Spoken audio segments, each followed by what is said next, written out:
Dr. Mimi Avendaño, ha? Dr. Mimi Avendaño, with all due respect, do not trust Bangag Bongbong Marcos. If you want to join with INC or Iglesia ni Cristo, or we want a transparent and democracy, at least I say to my fellow DDS supporters, let's pray for Teacher May that she has a colon cancer. Do not bash her, do not talk about negatives at her. Let's pray for her. Oh. And let's say about the politics. Let's talk about politics. I say again to everyone, let's stand together to fight against corruption of Bangag. We want a transparent accountability and democracy to the Filipino people. Oh, I say again, Dr. Mimi Avendaño, don't be blind. Let's show the true transparency. Oh, don't you even know those children who are autism? They don't have money for therapy. Where will they go to school? In special school? Oh, they don't have money. Even children as well. Because if their parents died, if the autism have no parents, where will they take care to those home for the special children? Oh, they should be home for the special children in caring with the specialist. Because in the Philippines, they see all the people are homeless because of corruption of Bangag Marcos Jr.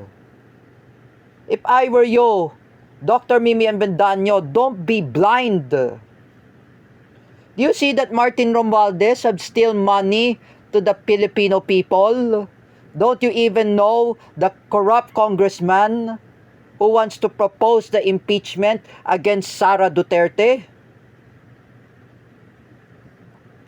I just say again, Dr. Mimi Avendaño, wake up. Wake up. Gumising kayo sa katotohanan. Like I said, we have to wake up. Look at Danmar Dayaw. Oh, he was scammed by Bangag Marcos Jr. because he realized that Bongbong Marcos is also magnanakaw, because he realized, he heard that from Teacher May's history revisionism against Marcoses. Oh, thank you, Teacher May Tiburcio, for wonderful historical revisionism against the Marcoses in Civica. At least you learn all those things that historical revisionism. At least my fellow DDS supporters I'd already know. You know that about corruption. That's why I just want to tell everyone, to all the INC, even to all Filipinos, Catholics, Shia and Sunni Muslims, and even Iglesia ni Cristo, and even Dating Daan, and all the religion, even Catholics, even Christians, we must oppose of Bangag Marcos Jr.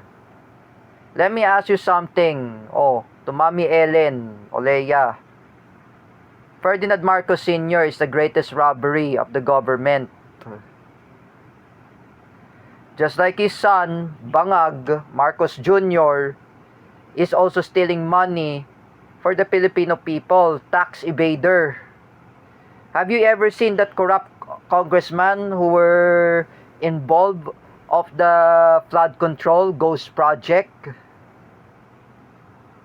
I say again, Dr. Mimi Avendaño, if you want to save those children who are special children, even autism, we must fight against corruption. We must fight against corruption of Bangag Marcos Jr. because of accountability. because of the bravery and corruption in our countrymen in the Philippines.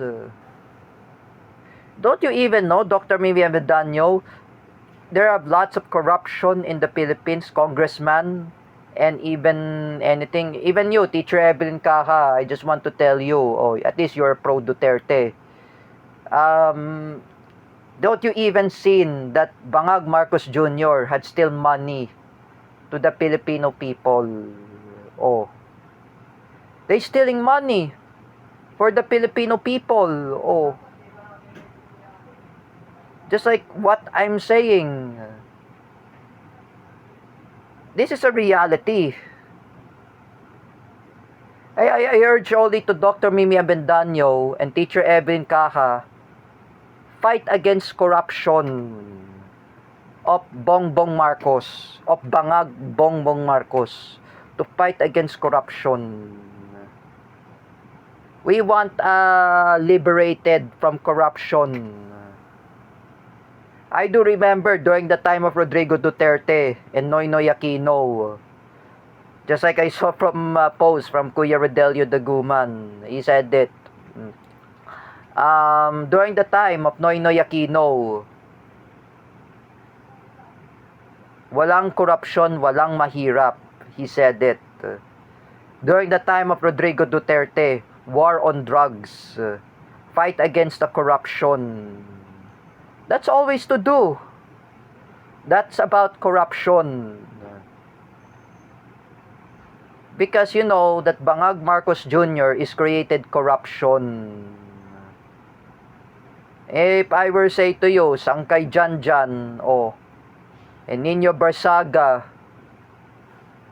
and Paulo Cruzada, and Mark Domingo Cruz, and Teacher Alexandra Pagkalinawan, all of you, don't be such blind. Do you even know that Mark Domingo Cruz praises the corruption in the Philippines? This Marky Boom Boom 814, Mark Cruz. Have you even know, Mark Cruz, that the corruption Senate, like Sherwin Gatchalian, Bam Aquino, J.B. Ercito, Erwin Tulfo, and Rafi Tulfo, the Tulfo brothers, and even Rizon Tiveros and Kiko Pangilinan, they're also corrupt. Mark Domingo Cruz. Just go, like I said to you, you always post about political in threads. And you claim that Alan Peter Cayetano was a chicken. Are you nuts, Mark Cruz? You are chicken too. You are imbecile. Do not force Christian Mingito to related about politics. Christian is not related to politics. He's a non-partisan. He's not siding with the Duterte. He's not siding with the Marcos. He's non-partisan and non-political. Why you post about in threads about Alan Peter Cayetano, you call him chicken. Mark Cruz, I say to you, if Alan Peter Cayetano's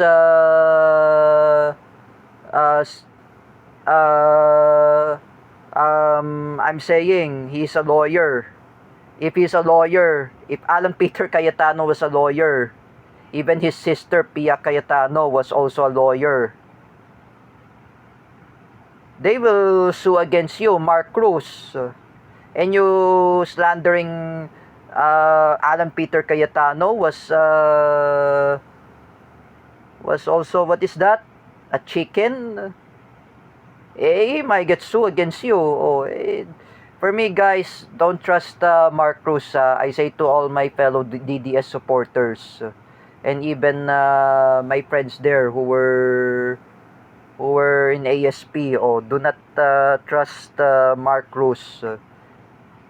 He posted political. If someone who heard from the DDS, someone who heard from Alan Peter Cayetano, I say again, Mark Cruz, even Rowena Guanzon, if Rowena Guanzon seen this in threads, she will bash you. Totally, Mark Cruz. Rowena Guanzon can bash you. Oh. Because she is a nominee of the P3PWD party list. And she was running for a congresswoman in House of Representative. Rowena Guanzon. Rowena Guanzon, she will bash you, Mark Cruz. If you post about against Alan Peter Cayetano. That is the reason to those idiot Marcos loyalists. They are really manipulative, just like Mark Domingo Cruz.